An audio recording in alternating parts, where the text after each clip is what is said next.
আসসালামু আলাইকুম রহমতুল্লাহ। আজকে আমরা জানব মিনি স্ট্রোকের লক্ষণ বা উপসর্গ এবং এটা হলে কি করতে হবে। পূর্ণাঙ্গ স্ট্রোকের তুলনায় কম সংখ্যাপন্ন স্ট্রোক হলো মিনি স্ট্রোক। বিশেষজ্ঞরা বলেছেন মিনি স্ট্রোকের রোগীর পূর্ণাঙ্গ স্ট্রোকে আক্রান্ত হওয়ার ঝুঁকি বেশি। বর্তমান সময়ের জীবনযাপনের যে রোগগুলোর সংখ্যা সবচেয়ে বেশি বেড়ে গেছে তার মধ্যে অন্যতম হলো স্ট্রোক। আকস্মিক মৃত্যুর পেছনেও স্ট্রোকের কারণ অনেকটা দায়ী, তাই সাবধানতা অবলম্বনে জানা প্রয়োজন মিনি স্ট্রোকের উপসর্গ বিষয়ে। অনেক সময়ে মিনি স্ট্রোক হলেই প্যারালাইজড হয়ে যাওয়ার শঙ্কা থাকে, তাই কখনো যদি স্ট্রোকের কোনো রোগ লক্ষণ টের পাওয়া যায় অবিলম্বে দেরি না করে দ্রুততার সাথে চিকিৎসকের শরণাপন্ন হতে হবে।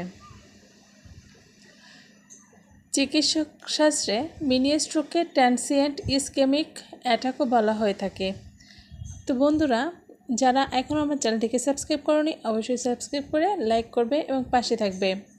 এখন আমরা জানব মিনি স্ট্রোকের উপসর্গগুলো কী কী। খুব গুরুত্বতার সাথে এটা শুনবে। 1. কিছুক্ষণের জন্য হাত পা অবশ হয়ে যাবে। 2. কথা জড়িয়ে আসবে। 3. চোখের ঝাপসা বা অন্ধকার দেখা দিবে। তীব্র মাথা ব্যথা হবে এবং মাথা ব্যথাটা চাপা ধরনের হবে। 5. দুর্বল অনুভব করবে। 6. চেতনা হারিয়ে ফেলবে বা জ্ঞান হারিয়ে ফেলবে। 7. হাঁটতে সমস্যা হওয়া এবং কাউকে চিনতে না পারা। এই উপসর্গগুলো যদি কোনো পেশেন্টের বা রোগীর ক্ষেত্রে দেখা যায় অবশ্যই বুঝতে হবে সে মিনি স্ট্রোক করছে। অনেক সময় মানুষ কিন্তু হেলাফেলার কারণে রোগীগুলোকে বাসায় রাখে, যার কারণে মারাত্মক ধরনের ক্ষতির সম্মুখীন হয়। এখন আসি মিনি স্ট্রোকের কারণটা কী। মিনি স্ট্রোকের কারণ হিসেবে দায়ী করা হচ্ছে মস্তিষ্কে রক্ত প্রবাহ কমে যাওয়া বা মস্তিষ্কে অক্সিজেনের ঘাটতি, অল্প পরিসরে রক্ত জমাট বেঁধে আবার সচল হওয়া ইত্যাদি। উচ্চ রক্তচাপ, ডায়াবেটিক্স, রক্তে কোলেস্টেরলের সমস্যা বা ধূমপানের অভ্যাস এবং হৃদরোগ ইত্যাদির কারণে এই মিনি স্ট্রোক হয়ে থাকে। এছাড়া অতিরিক্ত দুশ্চিন্তার কারণেও এই মিনি স্ট্রোকটা হয়ে থাকে। বেশিরভাগ ক্ষেত্রেই মিনি স্ট্রোক আক্রান্তের 1 ঘন্টার মধ্যে রোগী সুস্থ বোধ করতে শুরু করেন, তবে অনেক রোগীর ক্ষেত্রে এই সমস্যা 24 ঘন্টা পর্যন্ত স্থায়ী হতে পারে। এই কারণে মিনি স্ট্রোক বা ট্রান্সিয়েন্ট ইসকেমিক অ্যাটাক নিয়ে কেউ মাথা ঘামান না।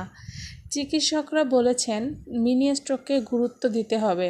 আক্রান্ত হলেই লাইফস্টাইল নিয়ন্ত্রণ বা জীবনে কিছু নিয়ম মেনে চলতে হবে, যেমন উচ্চ রক্তচাপ, ডায়াবেটিক্স, ওজন নিয়ন্ত্রণের পাশাপাশি লবণ, চিনি এবং চর্বি জাতীয় সকল খাবার পরিহার করতে হবে এবং ধূমপানে আসক্তি থাকলে তা এড়িয়ে চলতে হবে। এটা খুবই গুরুত্বপূর্ণ একটি দিক এবং চিকিৎসকের পরামর্শ নিয়ে চলতে হবে। তাই বন্ধুরা, অবশ্যই তোমরা এই বিষয়গুলো খেয়াল রাখবে। আজকে এই পর্যন্তই। ভিডিওটি ভালো লাগলে অবশ্যই লাইক করবে এবং আমাকে জানাবে তোমরা কোন ধরনের ভিডিও চাও। আল্লাহ হাফেজ।